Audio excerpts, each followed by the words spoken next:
Hello students, again welcome to you today's class. आज के class में हम लोग अध्याय 12 के अंतर्गत क्षेत्रमिति का अध्ययन करेंगे। इस अध्याय का नाम है वृत्तों से संबंधित क्षेत्रफल। वैसे आप पिछली कक्षाओं में कुछ सरल समतल आकृतियों जैसे आयत, वर्ग, समानांतर चतुर्भुज, त्रिभुज और वृत्तों के परिमापों एवं क्षेत्रफलों को ज्ञात करने के कुछ प्रमुख विधियों से आप भली भांति परिचित हो चुके हैं।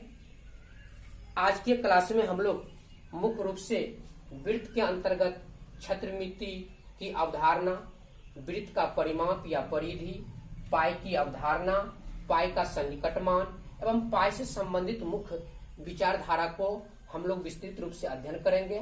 तो सबसे पहले हम लोग चलते हैं क्षेत्रमिति की अवधारणा की ओर। क्षेत्रमिति को अंग्रेजी में मेंसुरेशन के नाम से जाना जाता है और क्षेत्रमिति का पिता लियोनार्ड डिक्स को कहा जाता है।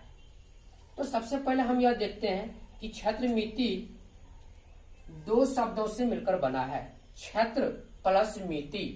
क्षेत्र का अर्थ होता है क्षेत्रफल और मिति का अर्थ होता है मापन। इस प्रकार क्षेत्रमिति का तात्पर्य क्षेत्रफलों का मापन से होता है। इस आधार पर हम परिभाषा दे सकते हैं कि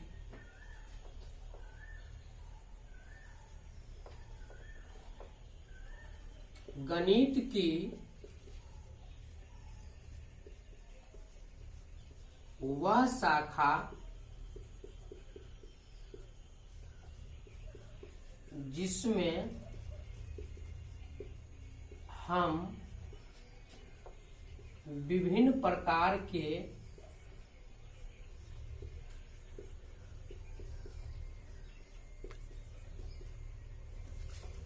ज्यामितीय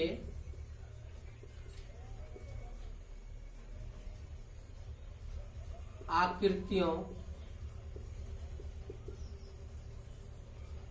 यथा त्रिभुज,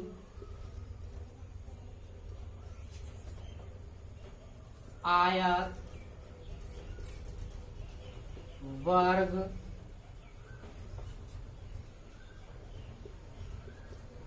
समानांतर चतुर्भुज,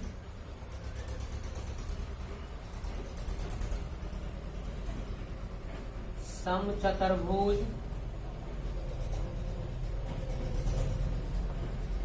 वृत्त आदि के क्षेत्रफलों के मापन के बारे में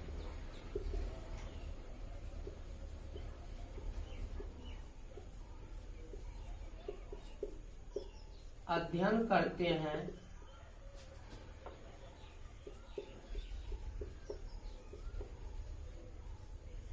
क्षेत्रमिति कहलाता है। क्षेत्रमिति क्या हुआ? गणित की वह शाखा जिसमें हम विभिन्न प्रकार के ज्यामितीय आकृतियों यथा त्रिभुज, आयत, वर्ग, समानांतर चतुर्भुज, समचतुर्भुज, वृत्त आदि के क्षेत्रफलों के मापन के बारे में अध्ययन करते हैं, क्षेत्रमिति कहलाता है। अब इसके बाद हम लोग जानते हैं वृत्त का परिमाप या परिधि।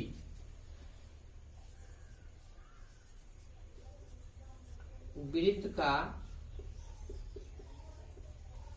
परिमाप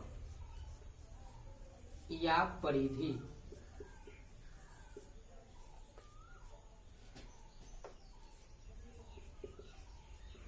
circumference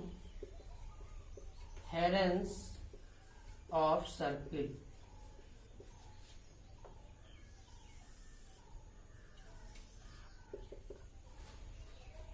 तो सबसे पहले वृत्त का परिमाप या परिधि को जानने से पहले हम यह जान लें कि वृत्त क्या है। गोलाकार समतल आकृति को वृत्त कहते हैं। वृत्त का परिभाषा क्या होगा? गोलाकार समतल आकृति को वृत्त कहते हैं। या दूसरी परिभाषा, एक नियत बिंदु से समान दूरी पर स्थित बिंदुओं का बिंदुपथ वृत्त कहलाता है। अब ये हमारा एक नियत बिंदु है, जिसे वृत्त का केंद्र कहते हैं। और यहां से समान दूरी पर ये जो बिंदु पथ खींचा गया है, ये बिंदु पथ, यही बिंदु पथ वृत्त कहलाता है। और ये जो बिंदु पथ है, इसके अंदर जो समान दूरी पर बिल्कुल बीच में जो स्थित बिंदु है, इसे वृत्त का केंद्र कहते हैं। इसे वृत्त का केंद्र कहते हैं। केंद्र को ओ से सूचित किया जाता है। केंद्र से इस परिधि को मिलाने वाली रेखाखंड को वृत्त की त्रिज्या कहते हैं। और ये गोलाकार जो वक्र रेखा है, इसको वृत्त का परिधि कहते हैं। तो क्या समझा? गोलाकार समतल आकृति को वृत्त कहते हैं, या एक नियत बिंदु से समान दूरी पर स्थित बिंदुओं का बिंदु पथ वृत्त कहलाता है। वृत्त के बीच में जो एक नियत बिंदु होती है, जो परिधि से समान दूरी पर होती है, वह वृत्त का केंद्र कहलाता है। वृत्त के केंद्र से परिधि को मिलाने वाली रेखाखंड को वृत्त की त्रिज्या कहते हैं। इसे आर से सूचित किया जाता है। इसे आर से सूचित किया जाता है। और ये जो वक्र रेखा से जो ये वृत्त घिरी हुई है, इसी वक्र रेखा को वृत्त की परिधि कहते हैं, जिसे सी से सूचित किया जाता है, क्योंकि परिधि का अंग्रेजी में क्या होता है? सर्कमफ्रेंस होता है। तो वृत्त का परिमाप या परिधि किसे कहेंगे? एक वृत्त के अनुदिश, एक वृत्त के अनुदिश एक चक्कर लगाने में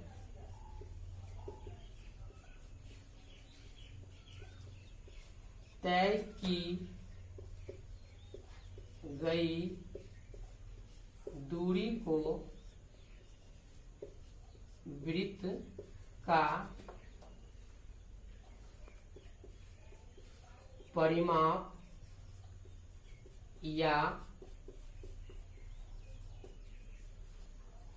परिधि कहते हैं।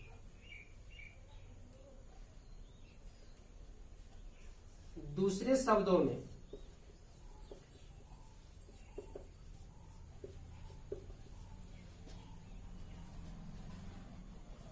वृत्त जिस वक्र रेखा द्वारा घिरी होती है,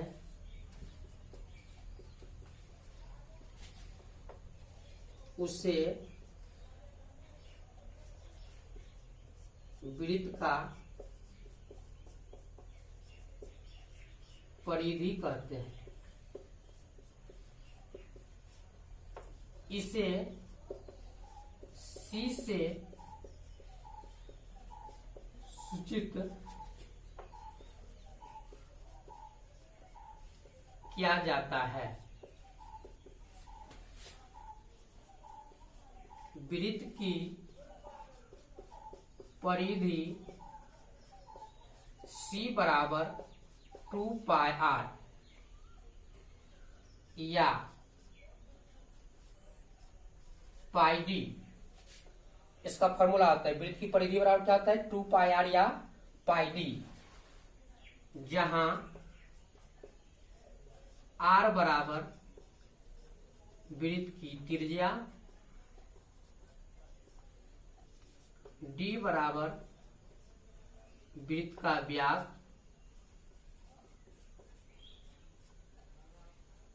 d बराबर क्या होता है? 2 गुने r। ये हुआ वृत्त का परिमाप या परिधि, यानी सर्कमफ्रेंस ऑफ सर्किल। परिभाषा क्या देंगे? एक वृत्त के अनुदिश एक चक्कर लगाने में तय की गई दूरी को वृत्त का परिमाप या परिधि कहते हैं। दूसरे शब्दों में हम कह सकते हैं कि वृत्त जिस वक्र रेखा के द्वारा घिरी होती है उसे वृत्त का परिधि कहते हैं। इसे सी से सूचित किया जाता है। वृत्त की परिधि सी बराबर क्या होता है 2πr या πd। अब यहां पर देखिए ये वृत्त है, इसका केंद्र ये O हुआ, ये त्रिज्या OA हुआ, और यह वृत्त जो है इस वक्र रेखा के द्वारा घिरी हुई है। यही वक्र रेखा जो है वृत्त का परिमाप या परिधि कहलाता है। अब इसके बाद हम लोग जानते हैं पाई की अवधारणा।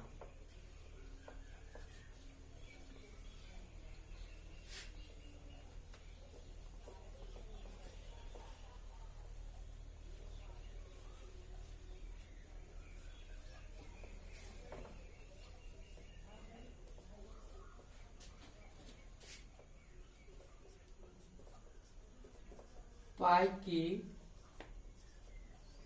अवधारणा।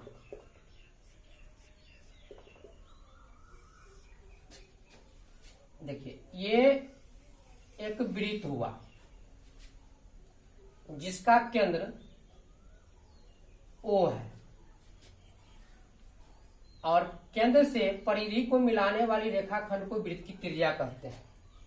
और यही त्रिज्या दोनों ओर केंद्र से होकर दोनों ओर यदि परिधि को छूती है, यह रेखाखंड हमारा क्या कहलाएगा व्यास कहलाएगा। ये यहां से यहां तक क्या हो गया व्यास।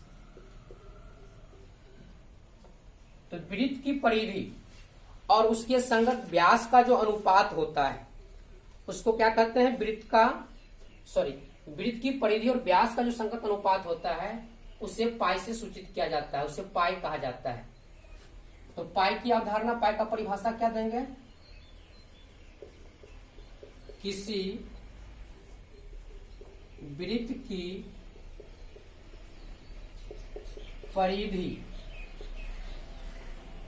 एवं उसके व्यास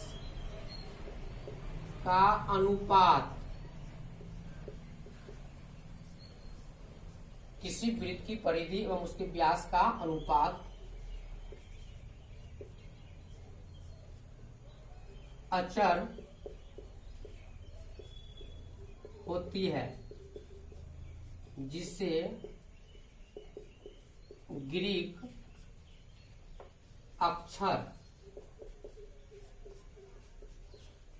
इस चिन्ह को पाई पढ़ा जाता है, ग्रीक अक्षर पाई से निरूपित किया जाता है। अर्थात पाई बराबर, तो पाई क्या है वृत्त की परिधि और व्यास का अनुपात, यानी परिधि बटा व्यास। इसको संकेत में क्या लिखेंगे पाई इक्वल सी बट्टा डी। तो परिधि और व्यास का अनुपात जो होता है वह पाई कहलाता है। दूसरे शब्दों में हम कह सकते हैं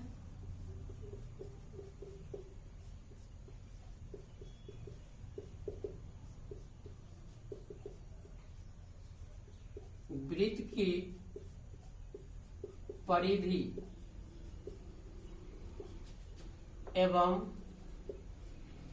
उसके व्यास का अनुपात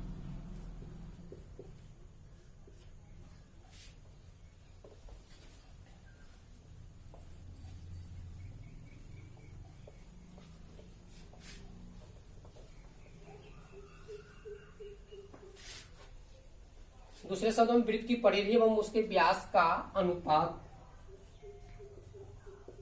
पाई कहलाता है। ये हो गया आपको पाई की अवधारणा। पाई किसे कहेंगे वृत्त की परिधि और व्यास का अनुपात क्या कहलाएगा पाई कहलाएगा। पाई बराबर क्या होगा सी बट्टा डी। अब इसके बाद हम लोग जानते हैं पाई का सन्निकट मान। पाई का सन्निकट मान। सर्वप्रथम महान भारतीय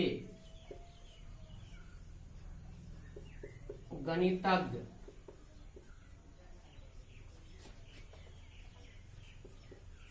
आर्यभट्ट ने पाई का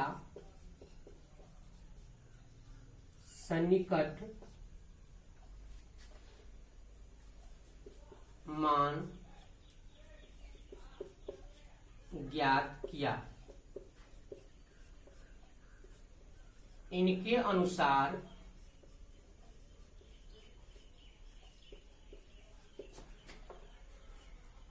पाई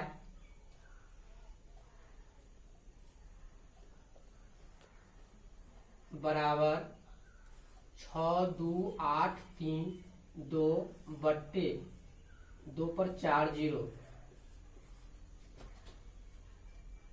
या 3.1416 के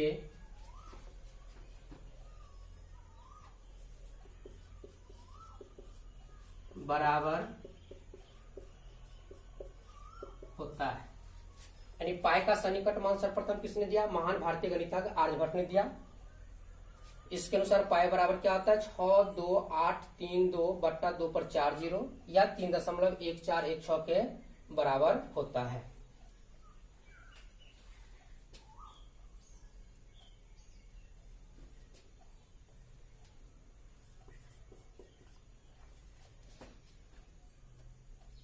तो ये हुआ पाई का सन्निकट मान। उसके बाद सर्वप्रथम महान प्रतिभाशाली भारतीय गणितज्ञ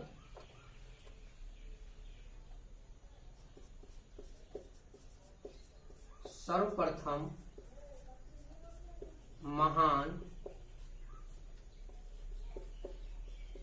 प्रतिभाशाली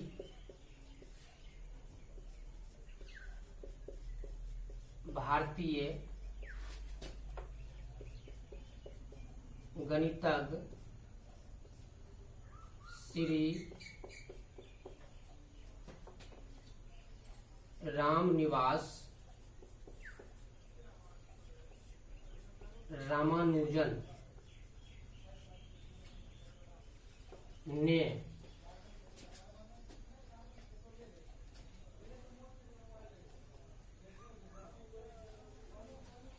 सर्वप्रथम महान प्रतिभाशाली भारतीय गणितज्ञ श्रीनिवास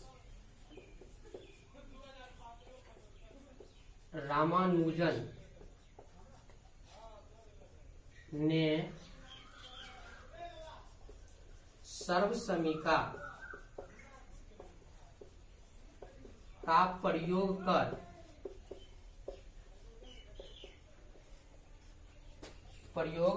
कर पाई का मान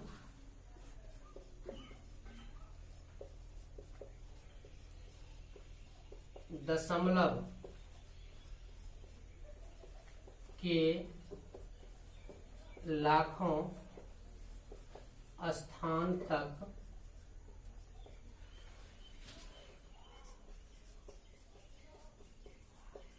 निकालने में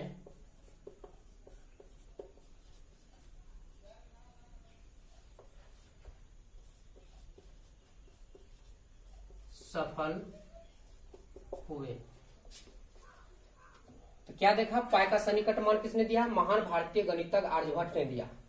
इसके अनुसार पाई का सन्निकट मान क्या होता है? 62832/2/4 जो 3.1416 के बराबर होता है। उसके बाद पाई का मान दशमलव के लाखों स्थान तक सर्वप्रथम निकालने में किस भारतीय गणितज्ञ ने सफल हुआ?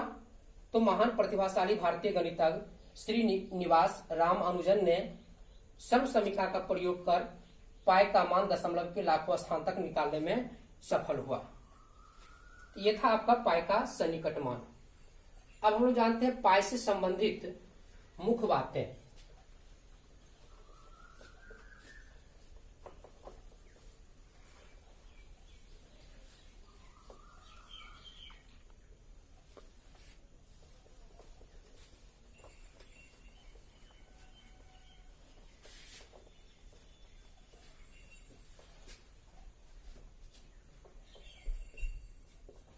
पाई से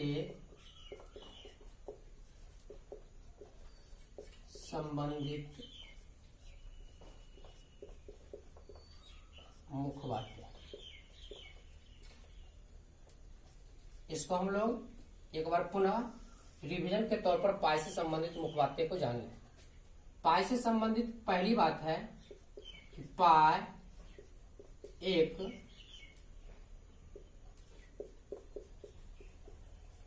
परिधि एवं व्यास का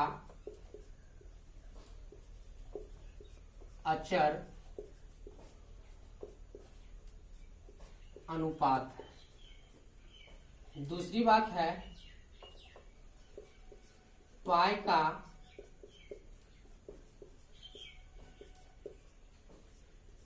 सन्निकट मान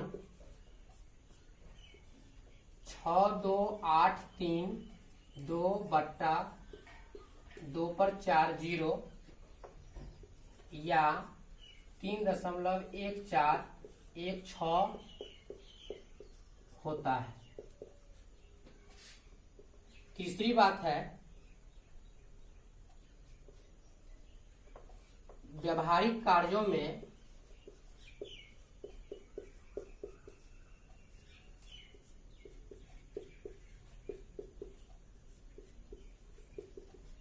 में पाई का मान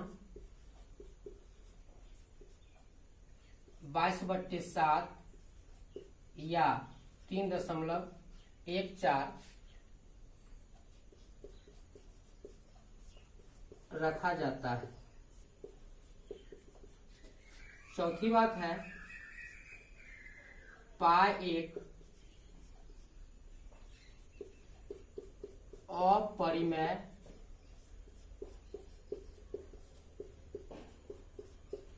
संख्या है। और पांचवी बात है पाई का दशमलव प्रसार अशांत एवं